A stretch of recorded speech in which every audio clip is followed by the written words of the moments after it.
All right, good morning, everyone. My name is Justin Skaggs, and this is Opening New and Exciting Doors Through Integrations. I am the IT delivery lead for Worthington Industries. Hey guys, my name is Ben Neal, and I'm the current value stream manager here at Worthington's Columbus Cylinders plant. But over the last couple years, I've had a role in our lean transformation effort, and specifically the business lead on Worthington's Smart Factory initiative, where as part of that, we launched Leading to Lean at now 3 of our facilities. So I got to partner with Justin on the rollout and integration of that. Just going to touch on what Worthington is and who we are and what we do here. We were founded by Mr. John McConnell back in 1955 and headquartered in Columbus, Ohio. And a significant portion of our business is founded in where we add value to steel coils. And those go into supplying the automotive and agriculture markets, as well as several other industrial products. We've got roughly 9,000 employees around the world, and service and supply over 90 countries. We service a lot of different markets here within Worthington, but the ones that we're going to focus on today are around our cylinders business unit, where we really saw there was a gap in data. And specifically the Westerville facility, the one I worked at previously to this role, where we make around 4 million of the 20-pound propane cylinders. If you got that under your gas grill, there's a high likelihood that it's supplied by us. But we really saw a gap in data at that facility, and so launched a Smart Factory project, and specifically Leading to Lean was our first step there. And so you just heard from the Westerville. At Worthington Industries, we have a philosophy rooted in the Golden Rule, where we really say treat others the way we want to be treated. But then we support that with 3 different strategies. So where it's transformation, that lean transformation mindset, Worthington Business System. We also use our innovation team to drive, hey, where are we going and how can we make it better? And then that through acquisition as well. So we're always looking to partner with new companies to add value to our shareholders. Within that, we've got 4 drivers of our business strategy, and you'll see really cool in this project those coming together nicely to drive this Smart Factory project. We partner with our information technology or IT team, which Justin supports. We have an automation team, an advanced technologies team. We're looking, hey, how can we make different steel alloys? How can we do stuff totally different? And then we've got an analytics department that really supports taking that data to the next level, which you hear a lot about. Yeah, so thanks, Ben. So building on top of that, with the cross-functional team, we really wanted to get to an Industry 4.0 stance in our cylinders division. We knew that would take a lot of hard work, and this matrix here, we wanted to get toward the right side of that, where we started to get more data available and integrated, and then available for predictive and prescriptive analytics, where we get that more value out of the Industry 4.0. So we took the standard ISO 95 model and we said, where does Worthington fit? And we wanted to look at our cylinders division and make sure we had a good landscape of what we needed and where our gaps were.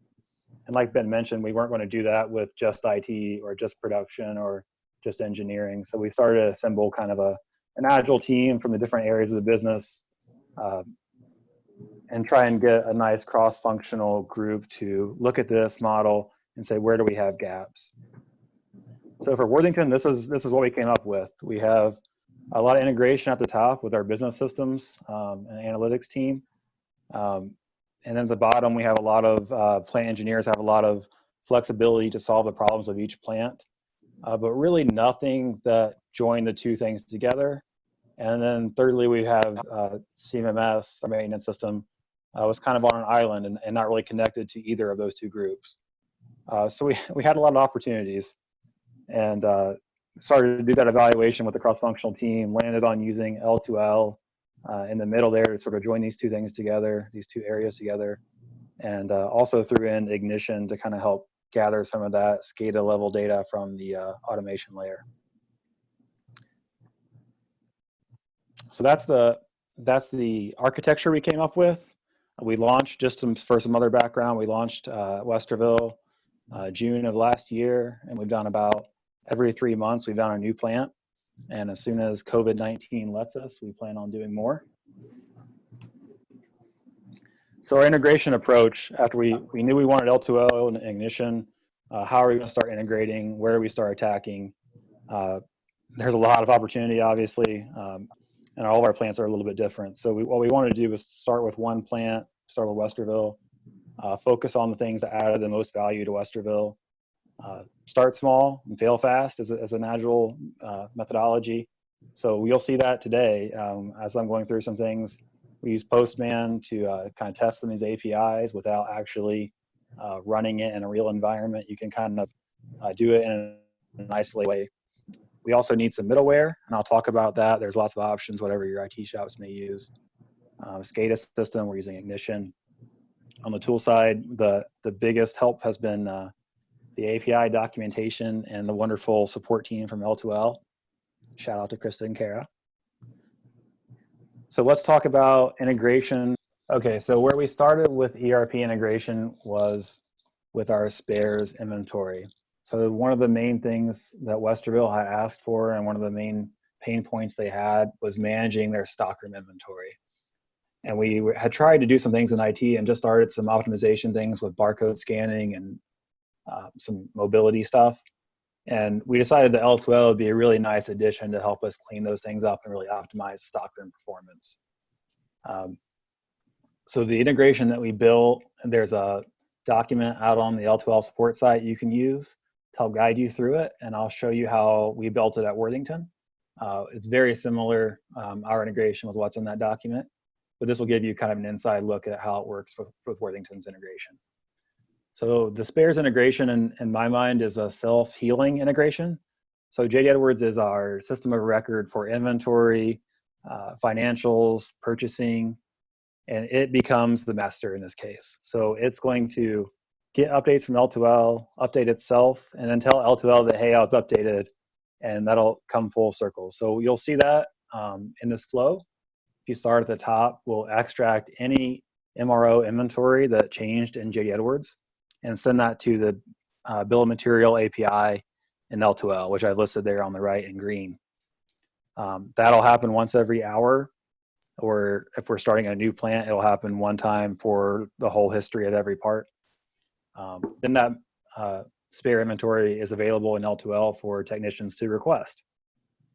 As they do that, the middleware will check L2L, pick up any requests that are waiting, and send it to JD Edwards and issue that part out. So then purchasing knows to order more. And then also JD Edwards will tell L2L that I was updated, so close that spare out and make sure the quantity is accurate. So for those of you out there who are more technical, I can show you how this works in Postman with some videos on the next screen. For those of you who are not technical, then now's probably a good time to get a cup of coffee. But here we go. So this is Postman. Postman is a way, it's a free tool. You can download it and you can test those APIs that I mentioned on the last screen in real time, play around with them a little bit. I cut out the very top of the screen, which is the full URL, but you could have that on the last screen. You can request from L2L support team an authorization key for your API. So let's go in L2L and let's request a spare. I'll request one manually for this demo. And as I do that, it'll show up in the spare queue. And when I first started, I had nothing in my Postman when I called the API. So now when I refresh my browser, I should see that here. And flipping over to Postman, now I see that spare request. So this is what my ERP system needs to know about. So I know the quantity, the location, the part, and my middleware can send that over to the ERP side. When it runs every 1 minute, that gives us an opportunity to keep systems in sync, and also some other benefits like printing out a label. If you need help with this, like I said, there's a documentation out there on the L2L support side, but this is running in real time right now. So every 1 minute, it should pick it up and change issue requested to synchronized. Synchronized means JD Edwards knows about it and it's ready to be closed out. So you can see it just changed. And now if I refresh my API, I show nothing there. My spare queue is empty. So that's the L2L side. Flipping over to the ERP JD Edwards side. if I play this little video, you can see I've got my inventory issue here with my -1 part out of the location that I picked in L2L. And then I get a nice label that prints out in the stock room right beside my station. And that label can go on the part if it's a filter or something. We know the last time we changed it, they can scan the barcode and know what part it was. And then to finish out the cycle, now my ERP says back to L2L, hey, here's my current inventory that have happened in the last hour. Go ahead and make sure that your spares inventory control in L2L is updated. So we're gonna call that same bill of material API and update that part in L2L. So I ran this on April 23rd about 2 o'clock, and you can see that my bill of material API user has updated this part, and now both systems are in sync. So that is our ERP side. We've had a lot of good feedback from the Westerville team, so shout out to Jeremy Morrison and the stockroom crew there. They've been really flexible with us in IT as we tried new things out, as we added new parts to the integration. And it's been so successful, and we like it so much that we're going to do a lot more ERP integration with L2L. We're really excited about this. We want to get more production data flowing between the two systems. And these are some of the things we're working on as next steps. When it comes to the machine side of integrating with L2L, I've been watching a lot of The Office over this coronavirus lockdown, so I'm going to take Dwight's advice and actually coincidentally Eric's advice. I don't know what the connection is there, but I want to keep it simple. One, because I'm not smart enough to understand. I'm an IT guy. I don't know the OT side of the integration. I don't know the automation layer. I get confused with PLC stuff. So shout out to Ashley Henry and Jason Yates that helped us build this integration, along with some folks from Flexware, and then the plant engineers that have been really patient with us. Mark Branniger, Mike Lubers, Dustin Baird. Thanks you guys for bearing with us as we got this off the ground. But also keep it simple, because when we start a new plant on L2L, we will not integrate day one. We'll give the operators a chance to put in the data by hand. They get some muscle memory built up, and then we can understand where the most valuable places are to focus the integration on. So the approach we've taken is on the right side of this diagram. Make it really simple, build it once and reuse it. We're using Ignition as the SCADA level system. We're doing that because Ignition has a lot of really nice capabilities around calling, using Python scripting and calling web services. So we can build it once there, and then it's really flexible to call the L2L web services. But then on the left side of this, the plant engineers need a lot of flexibility. They need to solve a lot of problems. And depending on what it looks like in your company, your left side could look totally different. I'm sure it does. But we wanted to build this integration in such a way that it doesn't matter what's on the left side, as long as it's on the Ethernet IP, it can talk across your network to Ignition. We try to make this very flexible. So here's a little snippet of some of the Python code in Ignition that's allowing us to add this flexibility. So you can look at this presentation later and steal it if you need to. And then Ashley helped me by creating a little video of how we actually do these integrations. So on the right side of your screen is Ignition. On the left side is an L2L sandbox that's already set up. In this case, Ignition is brand new. This is a new server we had just created. And we build it in such a way that it's flexible. So all an engineer has to do is, you can see we've renamed it by area line machine. So at the top is the site 340 Chilton Sandbox. And we've got the area is press, and now we're adding the 2 press lines on the right. So all an engineer would have to do is add the PLC tags into Ignition on the right. And if there are multiple machines that make up a line, it will aggregate those tags up. And every 1 minute, it'll say, these 5 machines, I added them up, and here's your total count for your pitch actual. So Ashley's getting ready to add that tag now. And what's really nice about this API is we started out using it for just pitch actuals, but there's also other things like product and scrap and other things you can add into operator count that we haven't done yet, but we plan to.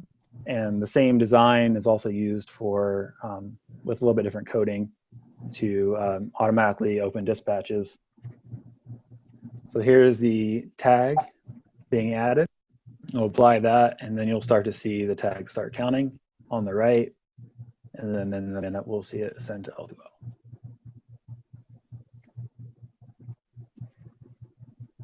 So enable the tag. It's now counting. So we're at 16 seconds now. And at 1 minute, we will see it hit the operator portal. All right, so it'll aggregate the tags up every 1 minute. So we're at 55 seconds now. At 60 seconds, we should see L2L update. So let's go back over there and drill in. So now you can see our tag refreshed, and we've got 7 actuals in this 1 minute of the pitch. And we have successfully integrated a PLC to L2L. So thanks, Ashley, for putting on that video for us. We're really excited about machine integration as well for other avenues that we haven't done yet. We're right now working on creating a live value stream map and getting data from both L2L and Ignition. Ben will talk about that in a little bit. And we're also working on things like creating dispatches automatically when the machine is waiting and then closing it out when it starts running again. So we're really excited about the opportunity there.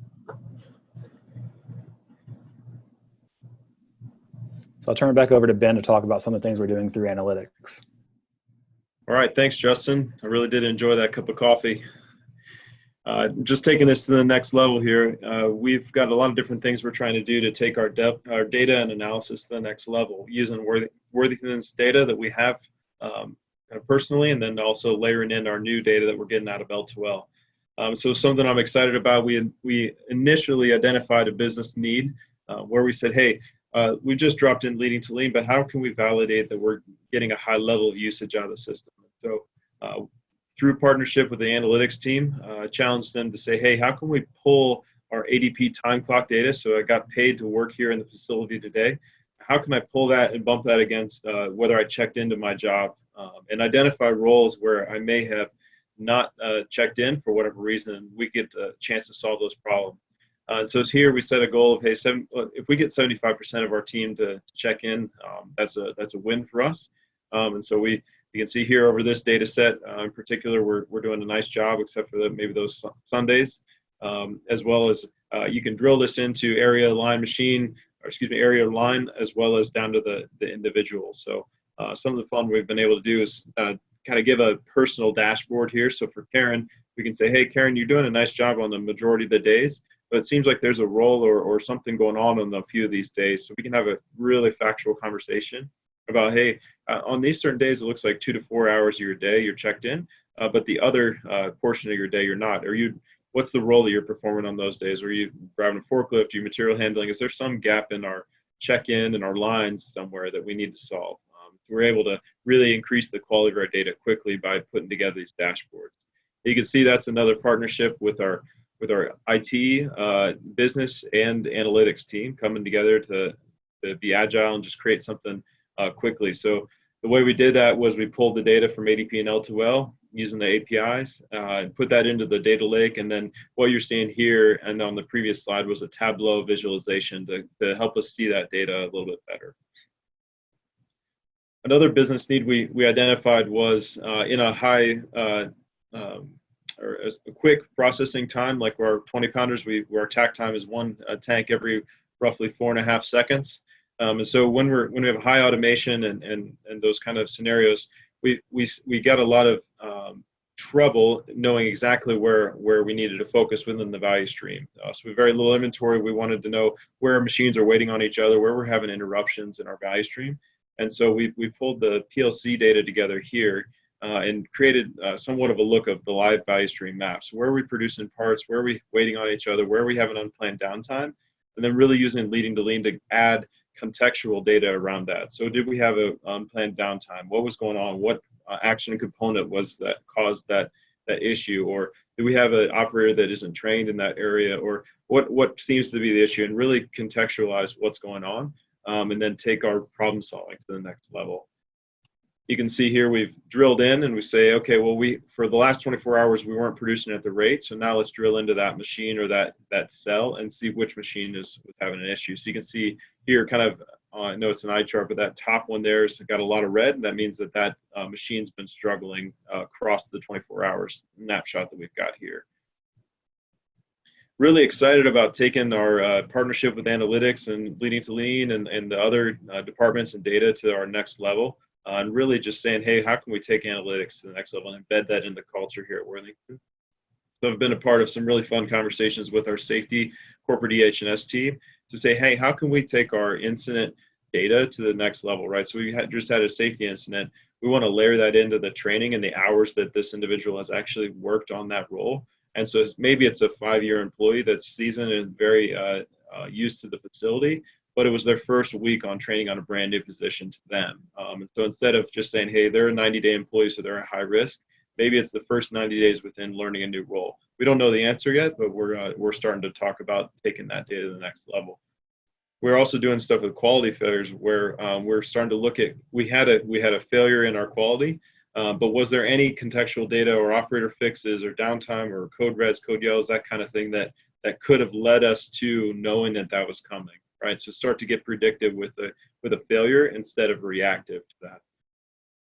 Also really excited about job rotation. Here at my current facility in Columbus, we are really struggling with knowing our current state around job rotation. We've got folks that feel like they're not being rotated, but to really add specific facts around that, to know yes or no you're being rotated at an adequate level.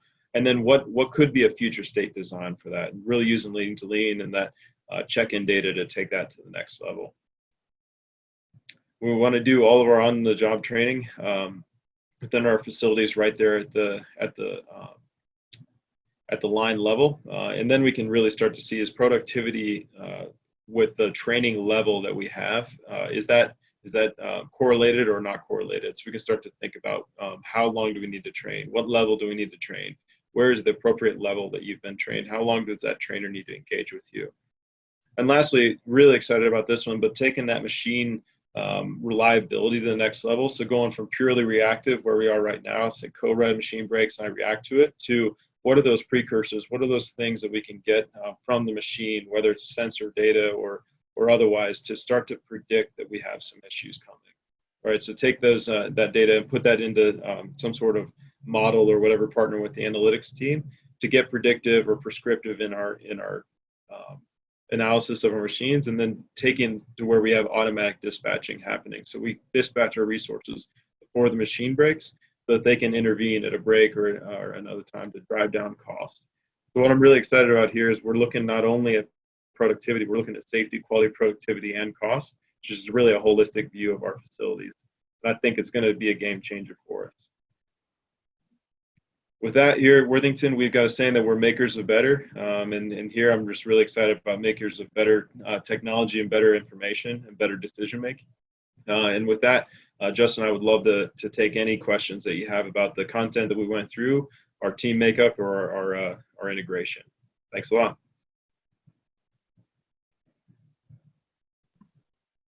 Good, man. Perfect. Yeah, cool.